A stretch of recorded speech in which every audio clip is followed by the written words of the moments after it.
예.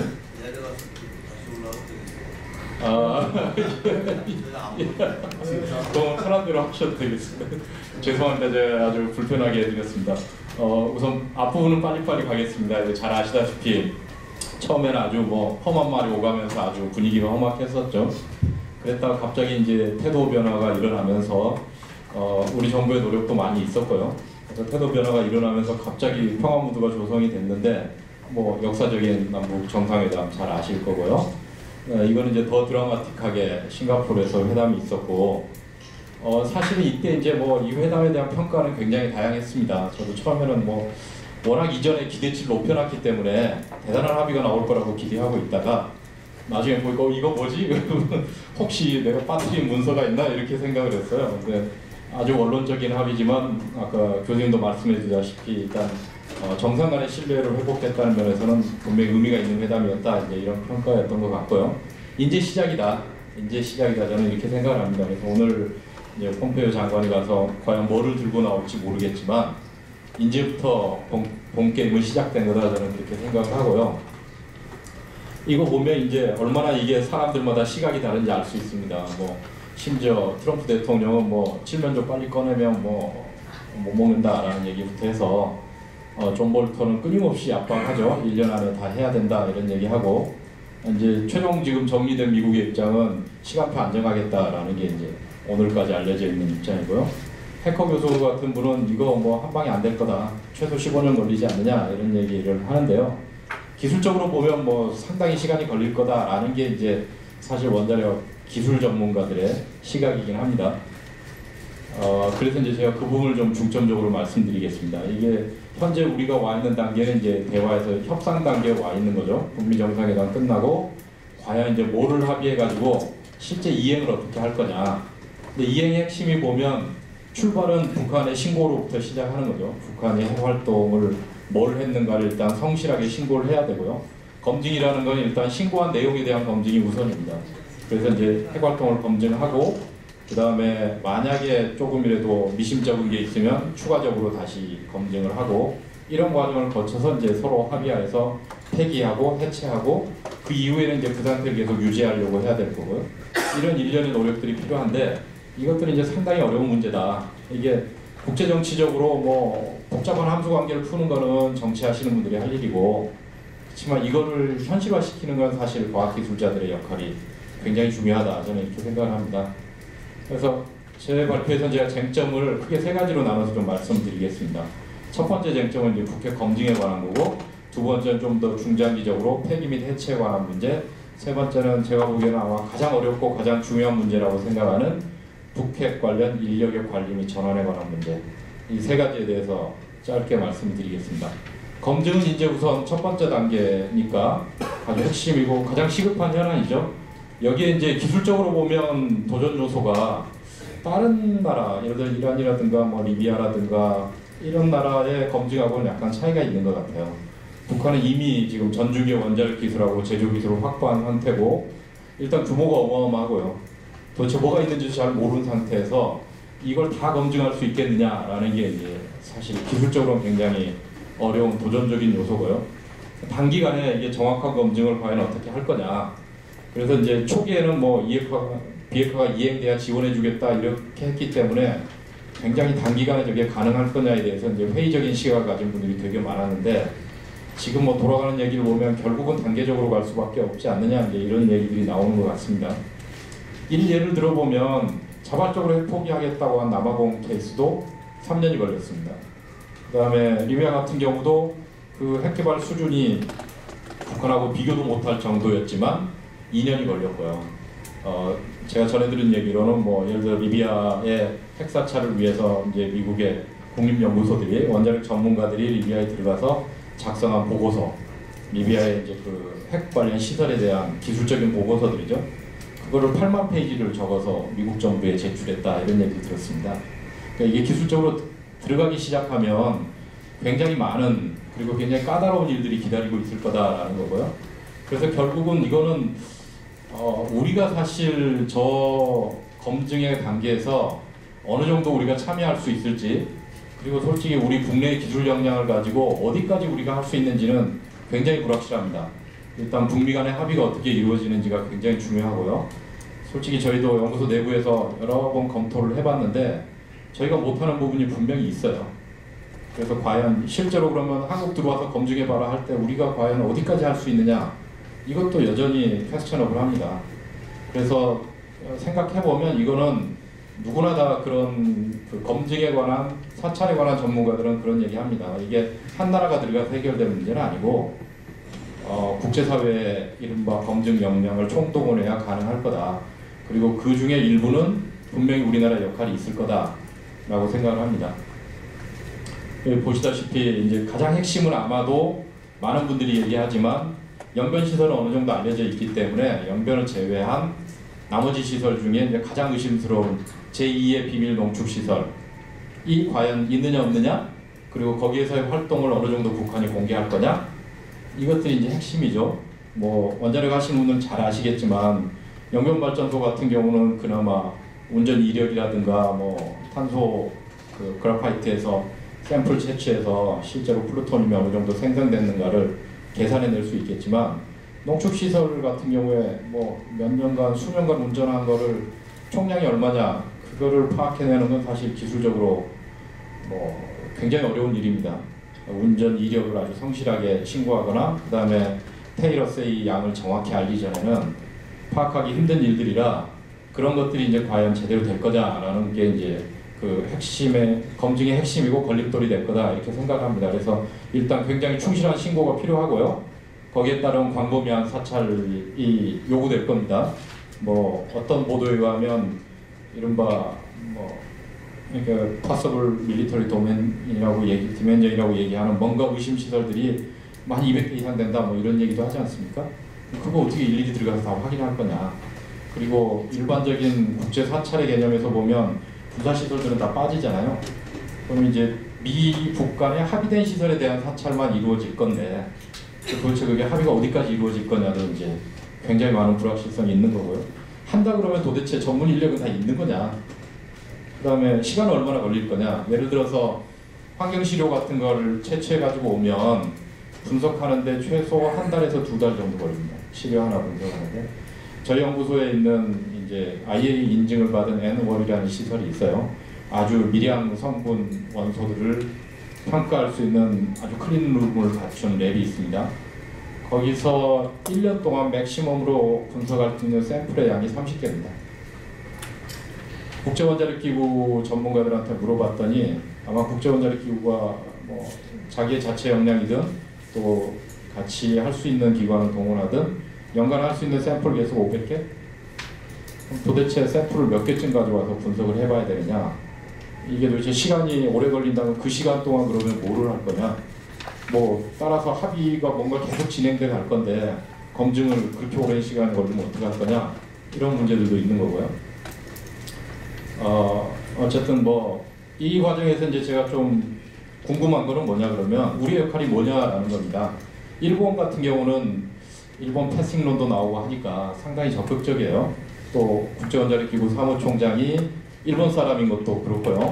아마노 총장도 만나고 뭐 일본이 비핵화하는데 비용 되겠다, 뭐 35억인가 얼마 되겠다 이런 얘기도 하고 일본 전문가 파견하겠다 뭐 이런 얘기도 하지 않습니까? 그래서 우리도 뭔가 좀 체계적으로 준비를 해야 될 때가 된 거 아닌가 이런 생각을 하고 있습니다. 요게 이제 그냥 저희가 생각할 수 있는, 이건 뭐 여기서 발표드리는 건 다 공개된 자료에서 나온 것들입니다. 뭐 특별한 비밀 사항은 아니고요. 근데 이제 저희가 자체적으로 좀 분석을 해봤더니 만약에 검증을 한다면 3가지 카테고리가 있을 거다. 하나는 플루토늄 프로그램, 보시다시피 쭉 가서 우라늄을 쭉 가져가서 영변에 있는 오메가와트 원자로에서 태워가지고 방사화학 시설에서 재처리해서 가는 플루토늄 프로그램이 있을 거고, 이 빨간색으로 되어 있는 고농축 우라늄 생산하는 프로그램이 있을 거고, 맨 마지막에 핵무기 프로그램이 있을 거다. 그러면 현실적으로 생각해보면 우리나라가 들어갈 수 있는 데가 어디냐. 저는 이제 순전히 우리나라의 관점에서 말씀드리는 건데, 뭐 국제적으로 보면 우리나라도 핵무장 의심국가죠. 그러니까 핵무기 프로그램은 참여하기가 쉽지 않을 거다. 현실적으로. 그거는 미국하고 북한 사이에서 합의가 되거나 들어가면 리비아처럼 영국처럼 이미 핵무기를 가지고 있는 나라들이 들어가지 않겠느냐. 그러면 이제 핵무기 프로그램은 참여가 상당히 어려울 거다라고 보고요. 그다음에 이제 플루토늄하고 농축우라늄 프로그램에 대해서 우리가 이제 뭐를 검증해야 될 거냐라는 거를 이제 그냥 정리를 해놨습니다. 이걸 뭐 일일이 말씀드리기 어려우니까 필요하신 분은 나중에 자료를 참고하시면 되겠습니다. 이걸 보시면 아시겠지만 확인해야 될 게 한두 개가 아니다. 그리고 북한에서 아마 이제 이런 내용들을 신고를 하게 될 건데 합의가 이루어지면요. 그런 것들을 이제 분석하고 현장 가서 다시 한번 확인하고 하는 일들이 정말로 많은 리소스가 필요한 일일 거다라는 생각을 합니다. 이게 우리가 생각할 수 있는 검증 프로세스입니다. 신고서 제출하고 현장 사찰하고 시료 분석하고 또 NDA 방법으로 검증도 하고 뭐 기존의 운전 이력 같은 거 보고 계산도 다시 해보고 이런 일들을 다 해가지고 종합평가를 해야 되는 거죠. 그래서 이제 얼마나 북한이 신고한 양과 검증을 하는 사람들이 계산해내거나 추산해낸 양과 그 편차가 이제 받아들일 만한 수준에 있는 거냐. 그러면 이제 성실하게 신고됐고 검증이 완료됐다라고 보는 겁니다.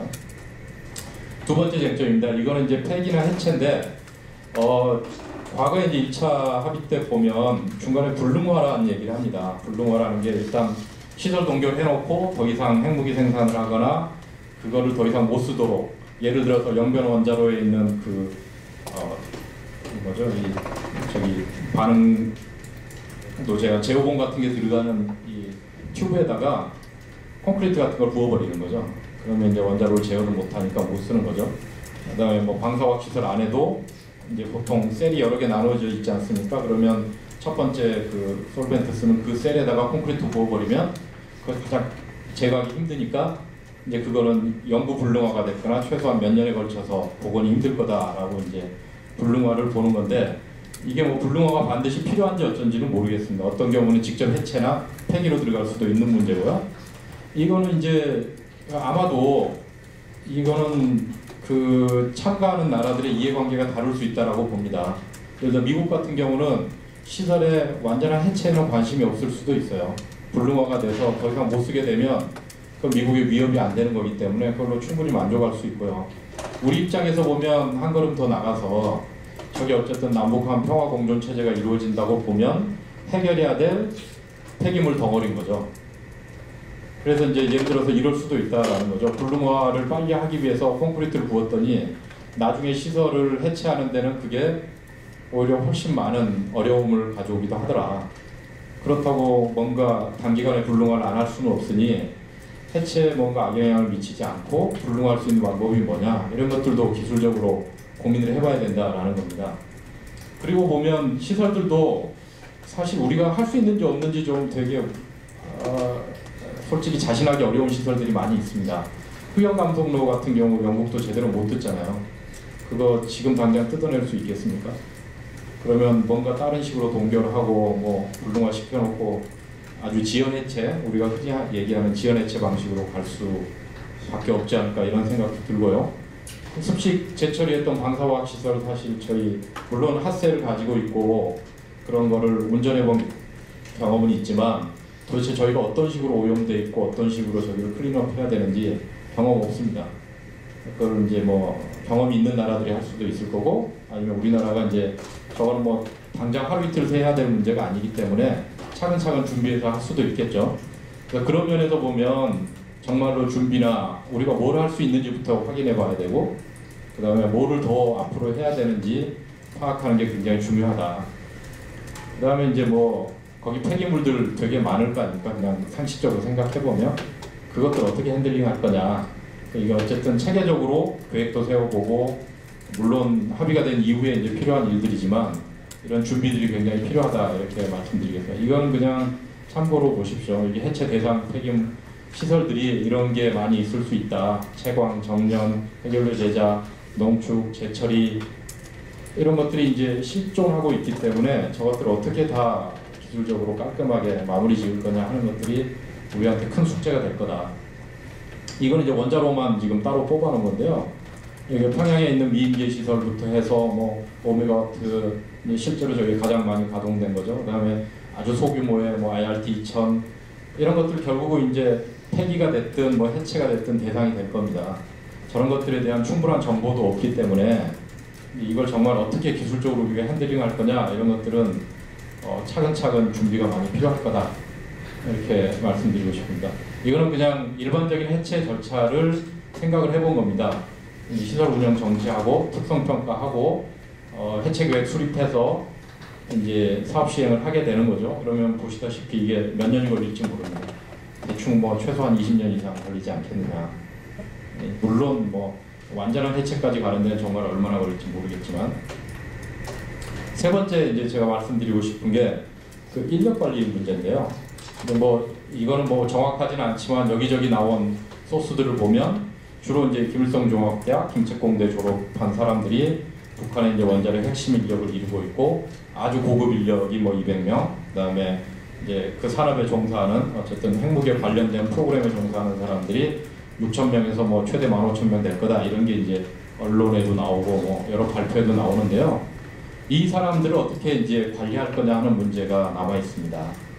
이게 우리가 뭐 비가역적이든 아니면 파이널이든 이름을 뭐라고 붙이든 결국 이제 완전한 핵 프로그램을 이제 폐기한다는 거는 전문가들이 다른 데로 전용되지 않는다라는 걸 우리가 확인을 해야 되거든요. 저 사람들이 어디에 숨어서 무슨 짓을 하는지를 확인을 해야 정말로 이게 제대로 이제 검증이 이루어지고 폐기가 됐다라고 생각을 할 수 있기 때문에 이 사람들의 관리가 되게 중요합니다. 그래서 요즘 이제 한편에서는 그런 검토들을 하고 있습니다. 예를 들어서 과거에 러시아, 그러니까 구소련이 붕괴될 때 당시 핵과학자들을 미국이 이제 이른바 CTR이라고 프로그램을 가지고 뭐 평화적 이용으로 전환하기도 하고 뭐 관리도 하고 했던 여러 가지 경험들이 있는데, 그런 것들이 만약에 이제 합의가 이루어지고 북한에 적용을 한다면 어떤 식으로 해야 될까라는 이제 고민들을 해야 된다. 근데 이제 그 러시아의 사례를 그대로 적용하기가 힘든 이유가 사실 여건이 너무 다릅니다.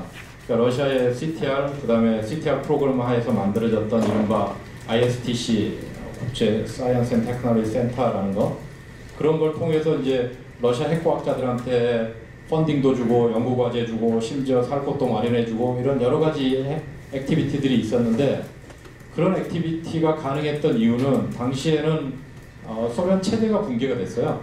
붕괴가 돼서 실제로 그 과학자들이 생계가 묘연했습니다. 그러니까 누군가는 그 사람들을 케어해야 했고, 그 케어의 가장 핵심은 그 기술이 제3국으로 이전되는 거. 그러니까 수평적 핵확산을 막는 게 가장 핵심이었어요. 왜냐하면 소련은 이미 핵무기를 가지고 있는 나라였기 때문에 그 사람들이 숨어서 핵무기를 만드는 게 핵심이 아니었고요. 그걸 막는 게 핵심이 아니고, 이란, 뭐 이라크, 하여튼 위험한 국가로 기술이 전용되고 물질이 전용되는 걸 막는 게 당시 프로그램의 목표였다면, 만약에 북한에 저런 프로그램을 적용한다면 사실은 물론 수평적 핵 확산을 막는 것도 중요하지만 사실 1차적인 목표는 수직적 핵 확산이잖아요.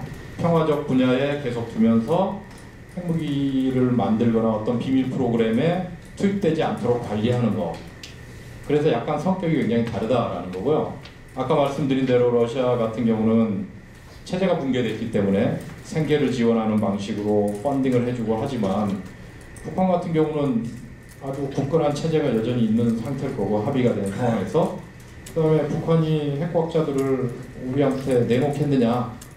그러니까 이제 이른바 국제공동연구소를 차려서 모든 사람들이 들여다볼 수 있는 이렇게 오픈된 상태에서 이 사람들 유지하라라고 했을 때 북한에 그러면 어떤 인센티브를 줄 수 있느냐. 죄송합니다. 곧 끝내겠습니다. 그런 이유 때문에 저 인력관리 프로그램이 정말 만만치 않을 거다, 저는 개인적으로 그렇게 생각합니다. 그래서 이 부분은 진짜 많은 고민이 필요하다. 그래서 제 아이디어 중에 하나는 이런 겁니다. 아까 말씀드렸다시피 저 폐기나 해체에 관해서는 사실은 남북 간이 가장 관심을 가지는 문제예요. 미국의 관심보다는.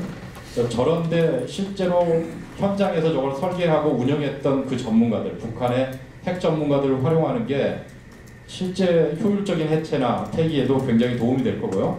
그 사람들을 관리하는 데도 굉장히 도움이 될 겁니다. 그래서 저는 가장 현실적인 프로그램은 그런 거를 남북까지 합의해서 그런 걸 하는데 저런 사람들을 활용하자. 그러면 우리도 같이 지켜볼 수 있고 또 깨끗하게 안전하게 북한 핵실을 완전히 클린업 할 수 있을 거다, 이렇게 생각을 합니다. 이게 이제 마지막입니다. 그래서 뭐 그냥 요약하자면 이런 세 가지 쟁점들에 대해서 완전한 비핵화를 완성하려면 결국은 우리가 기술적으로 잘 준비되어 있어야 된다. 그게 우리한테 주어진 숙제고 원자력계 역할도 거기에 있다라고 봅니다. 이거는 저희가 어쨌든 뭐 기관 간의 역할도 조금씩 다르고 하는 일도 조금씩 다르지만 이거는 사실 뭘 가릴 문제가 아니고요. 원자력계가 좀 힘을 다 합쳐서 이런 것들을 잘 우리나라가 모처럼 온 이 기회에 잘 살려나갈 수 있도록 우리가 기술적으로 해법을 잘 제시해야 될 때다. 이렇게 생각합니다. 네, 감사합니다. 이제 고민들을 해야 된다. 근데 이제 그 러시아의 사례를 그대로 적용하기가 힘든 이유가 사실 여건이 너무 다릅니다. 그러니까 러시아의 CTR, 그다음에 CTR 프로그램 하에서 만들어졌던 이른바 ISTC 국제 사이언스 앤 테크놀로지 센터라는 거, 그런 걸 통해서 이제 러시아 핵과학자들한테 펀딩도 주고 연구과제 주고 심지어 살 곳도 마련해 주고 이런 여러 가지 액티비티들이 있었는데, 그런 액티비티가 가능했던 이유는 당시에는 소련 체제가 붕괴가 됐어요. 붕괴가 돼서 실제로 그 과학자들이 생계가 묘연했습니다. 그러니까 누군가는 그 사람들을 케어해야 했고, 그 케어의 가장 핵심은 그 기술이 제3국으로 이전되는 거. 그러니까 수평적 핵확산을 막는 게 가장 핵심이었어요. 왜냐하면 소련은 이미 핵무기를 가지고 있는 나라였기 때문에 그 사람들이 숨어서 핵무기를 만드는 게 핵심이 아니었고요. 그걸 막는 게 핵심이 아니고, 이란, 뭐 이라크, 하여튼 위험한 국가로 기술이 전용되고 물질이 전용되는 걸 막는 게 당시 프로그램의 목표였다면, 만약에 북한에 저런 프로그램을 적용한다면 사실은 물론 수평적 핵 확산을 막는 것도 중요하지만 사실 1차적인 목표는 수직적 핵 확산이잖아요. 평화적 분야에 계속 두면서 핵무기를 만들거나 어떤 비밀 프로그램에 투입되지 않도록 관리하는 거. 그래서 약간 성격이 굉장히 다르다라는 거고요.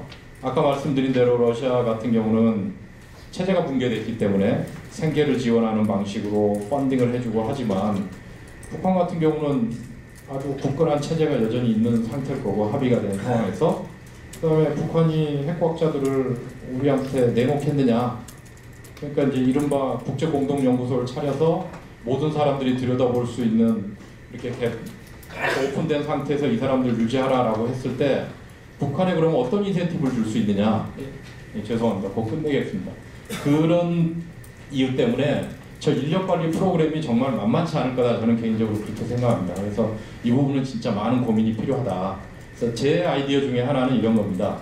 아까 말씀드렸다시피 저 폐기나 해체에 관해서는 사실은 남북 간이 가장 관심을 가지는 문제예요. 미국의 관심보다는. 저런데 실제로 현장에서 저걸 설계하고 운영했던 그 전문가들, 북한의 핵 전문가들을 활용하는 게 실제 효율적인 해체나 폐기에도 굉장히 도움이 될 거고요. 그 사람들을 관리하는 데도 굉장히 도움이 될 겁니다. 그래서 저는 가장 현실적인 프로그램은 그런 거를 남북까지 합의해서 그런 걸 하는데 저런 사람들을 활용하자. 그러면 우리도 같이 지켜볼 수 있고 또 깨끗하게 안전하게 북한 핵실을 완전히 클린업 할 수 있을 거다, 이렇게 생각을 합니다. 이게 이제 마지막입니다. 그래서 뭐 그냥 요약하자면 이런 세 가지 쟁점들에 대해서 완전한 비핵화를 완성하려면 결국은 우리가 기술적으로 잘 준비되어 있어야 된다. 그게 우리한테 주어진 숙제고 원자력계 역할도 거기에 있다라고 봅니다. 이거는 저희가 어쨌든 뭐 기관 간의 역할도 조금씩 다르고 하는 일도 조금씩 다르지만 이거는 사실 뭘 가릴 문제가 아니고요. 원자력계가 힘을 다 합쳐서 이런 것들을 잘 우리나라가 모처럼 온 이 기회에 잘 살려나갈 수 있도록 우리가 기술적으로 해법을 잘 제시해야 될 때다, 이렇게 생각합니다. 네, 감사합니다.